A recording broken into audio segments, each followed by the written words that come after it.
السلام علیکم۔ بسم اللہ الرحمن الرحیم۔ قل ان کنتم تحبون اللہ فاتبعونی یحببکم اللہ ویغفر لکم ذنوبکم واللہ غفور رحیم۔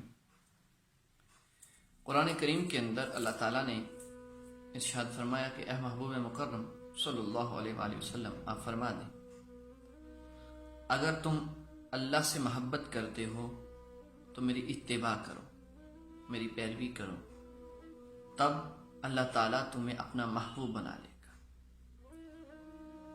اور اللہ تمہارے لیے تمہارے گناہوں کو معاف فرما دے گا۔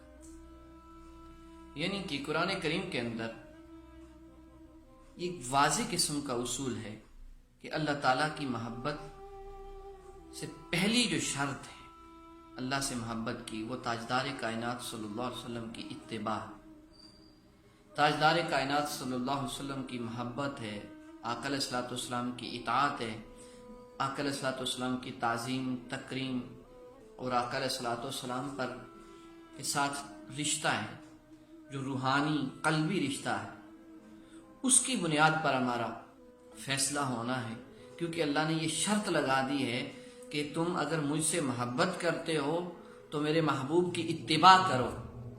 اسی اتباع کی وجہ سے اللہ تعالیٰ تمہارے گناہوں کو معاف فرما دے گا۔ اللہ نہایت بخشنے والا مہربان ہے۔ اب آقا علیہ الصلوۃ والسلام کی وجہ سے ہمارے گناہوں کی معافی ہونی ہے۔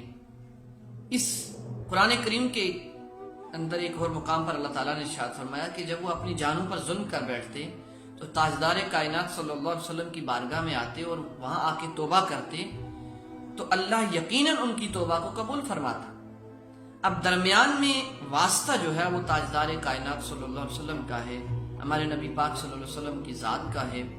ان کی وجہ سے، ہمارے آقا کی وجہ سے، ان کے وسیلہ سے، ان کے توسل سے، آقا علیہ الصلوۃ والسلام کی ذات کے توسل سے، آقا علیہ الصلوۃ والسلام کے اسم مبارک کے توسل سے ہماری بخشش ہونی ہے، ہمارے گناہوں کو معاف ہونا ہے۔ اس لیے ہمیں چاہیے کہ ہم اللہ کے پیارے حبیب مکرم صلی اللہ علیہ وسلم کی اطاعت، اتباع اور آقا علیہ الصلوۃ والسلام سے سچی قسم کی محبت اور عشق کریں۔ آقا علیہ الصلوۃ والسلام کی محبت سے بڑھ کر کوئی محبت نہیں، آقا علیہ الصلوۃ والسلام کے عشق سے بڑھ کر کوئی عشق نہیں، آقا علیہ الصلوۃ والسلام کی تعظیم تکریم اور آقا علیہ الصلوۃ والسلام سے بڑھ کر امت سے محبت کرنے والا کوئی نہیں۔ ہمیں بھی چاہیے کہ ہم اپنے پیارے نبی کریم صلی اللہ علیہ وسلم کی ذات کے ساتھ، آقا علیہ الصلوۃ والسلام کے نام کے ساتھ، آقا علیہ الصلوۃ والسلام کے شہر مدینہ کے ساتھ، ہر اس چیز کے ساتھ محبت کریں جو آقا علیہ الصلوۃ والسلام سے نسبت رکھتی ہے، جو ہمارے نبی پاک صلی اللہ علیہ وسلم کے ساتھ نسبت رکھتی ہے، ہم اس چیز کے ساتھ محبت کریں۔ یہی محبت، یہی اتباع، یہی اطاعت، یہی عشق ہماری بخشش، ہمارے گناہوں کی مغفرت کا سامان کریں گے۔ اللہ سے دعا ہے کہ اللہ تعالی ہمیں اپنے پیارے حبیب حضرت محمد مصطفیٰ صلی اللہ علیہ وسلم کی سچی اور پکی محبت نصیب عطا فرمائے اور آقا علیہ الصلوۃ والسلام کی ذات پر اس قدر درود و سلام پیش کیا کریں کہ اس سے تعلق بڑھتا ہے، تعلق میں مضبوطی آتی ہے، روحانی قلبی تعلق اس قدر مضبوط ہو جاتا ہے کہ انسان ہمہ وقت تاجدار کائنات صلی اللہ علیہ وسلم کی ذات کے ساتھ، آقا علیہ الصلوۃ والسلام کی حسوہ کے ساتھ جڑا رہتا ہے۔ یہ درود کریم کا فیض ہے کہ وہ ہمیں تاجدار کائنات صلی اللہ علیہ وسلم کے ساتھ جوڑے رکھتا ہے۔ والسلام۔ اگر ویڈیو اچھی لگے تو ضرور شیئر کریں۔